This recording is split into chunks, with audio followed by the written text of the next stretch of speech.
Shawarma के लिए कर रहे हैं। हाँ जी।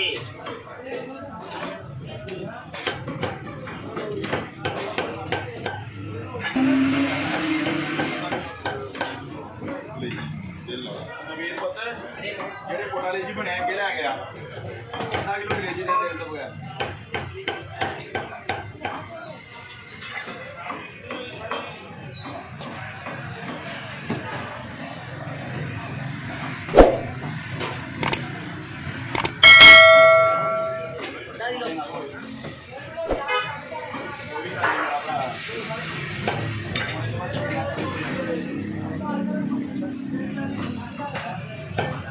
खा के देखिए।